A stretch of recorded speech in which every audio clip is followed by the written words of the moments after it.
ലോകത്തിൽ ഏറ്റവും കൂടുതൽ മലിനവായുള്ള 20 നഗരങ്ങളിൽ 13 നമ്മുടെ ഇന്ത്യയിലാണെന്നുള്ള ഐക്യു റിപ്പോർട്ട് പുറത്തു വന്നിട്ടുണ്ട്. ആസാം മേഘാലയ അതിർത്തിയിലുള്ള ബൈർനിഹത്താണ് ലോകത്തിലെ ഏറ്റവും കൂടുതൽ വായു മലിനമായ നഗരം. ലോകത്തിലെ ഏറ്റവും വായു മലിനമായ തലസ്ഥാനം ഏതാണെന്നറിയോ? നമ്മുടെ സ്വന്തം ഡൽഹി. ഈ പറയുന്നതൊക്കെ വായു മലിനീകരണത്തിന്റെ കാര്യം. അപ്പൊ മറ്റു മലിനീകരണങ്ങളോ? ഇന്ത്യ ഏറ്റവും കൂടുതൽ ഫേസ് ചെയ്യുന്ന ഒരു ഇഷ്യൂകളിലൊന്നാണ് ഈ ജലമലിനീകരണം. നല്ലൊരു വിഭാഗം ജനങ്ങൾക്ക് ഇപ്പൊ ശുദ്ധജലം ലഭിക്കുന്നില്ല. ട്രെയിനിന്റെ കാര്യം നോക്ക്. ട്രെയിനിലും റെയിൽവേ സ്റ്റേഷനിലും ഒന്നും ശുചിത്വം ഉറപ്പാക്കാതെ ഏത് ശുചിത്വ ഭാരതം വരുമെന്നാണ് ഈ പറയുന്നത്. ട്രെയിനിലെ ശുചിത്വത്തിൽ നീ തൃപ്തയാണോ? ഞാൻ തൃപ്തയാണോ? ഒരിക്കലും അല്ല. ഈ രാജ്യത്തെ 80% ആളുകളും തൃപ്തരല്ല. പ്രബുദ്ധ എന്ന നാഴികയ്ക്ക് 40 വട്ടം പറയുന്ന കേരളത്തിൽ പോലും ഇതൊന്നും സാധ്യമാവുന്നില്ല. ഈ വർഷം ആദ്യം നമ്മൾ കേരളത്തില് വലിച്ചെറിയൽ വിരുദ്ധ വാരാചരണം നടത്തി. എന്നിട്ടും വലിയ കാര്യമുണ്ടോ? ഇപ്പോഴും കേരളത്തിലെ ആളുകൾ ചുറ്റുമുള്ള പരിസരം കുപ്പത്തൊട്ടിയായിട്ടാണ് കാണുന്നത്. കേരളത്തിലെ ആളുകൾക്ക് എല്ലാം അറിയാം. എവിടെയാണ് വേസ്റ്റ് ഇടേണ്ടത്, എവിടെയാണ് വേസ്റ്റ് ഇടണ്ടാത്തത് എല്ലാം അറിയാം. പക്ഷെ നല്ല കാര്യങ്ങളൊന്നും ശീലമാക്കുന്നില്ല. സാക്ഷരതയിലും രാഷ്ട്രീയ ബോധത്തിലൊക്കെ മുന്നിലുള്ള കേരളത്തിന്റെ അവസ്ഥ ഇതാണെങ്കിൽ ഇന്ത്യ മഹാരാജ്യത്ത് ഇതൊക്കെ എങ്ങനെ നടപ്പിലാവുമെന്നാണ്?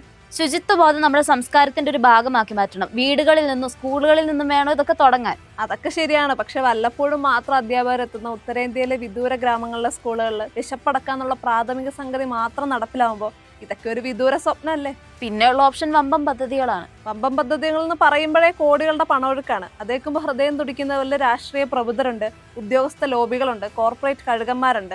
നഗര ശുദ്ധീകരണം, നദി ശുദ്ധീകരണം എന്ന് ഓരോ പേരിട്ട് ഒരു മഞ്ഞുമറ സൃഷ്ടിച്ച ഈ കോടികളൊക്കെ എങ്ങോട്ടാണ് ഒഴുകുന്നതെന്ന് ആർക്കും തിരിച്ചറിയാൻ പറ്റില്ല. ഇതൊന്നും എന്നെ ബാധിക്കുന്ന കാര്യമേ ഇല്ലെന്നുള്ളൊരു നിസ്സംഗത മാറ്റി ഇത് എന്റെ കാര്യമാണ്, എന്റെ കേരളത്തിന്റെ, എന്റെ രാജ്യത്തിന്റെ എന്നുള്ളൊരു തോട്ട് വന്നാലേ സ്വച്ഛ് ഭാരത് സ്വച്ഛ് കേരളം ഒക്കെ പോസിബിൾ ആവുള്ളൂ. അതിൻ്റെ കൂടെ ഈ കൈയിട്ട് വാരൽ എന്നുള്ള ദേശീയ വിനോദത്തിൽ നിന്ന് ആർജവമുള്ള പ്രവർത്തനത്തിലേക്ക് സർക്കാർ സംവിധാനങ്ങൾ മാറണം. അല്ലെങ്കിൽ ലോകത്തിന് മുന്നിൽ നാണം കിടന്ന റിപ്പോർട്ടുകൾ ഇനിയും പുറത്തു വന്നുകൊണ്ടേയിരിക്കും.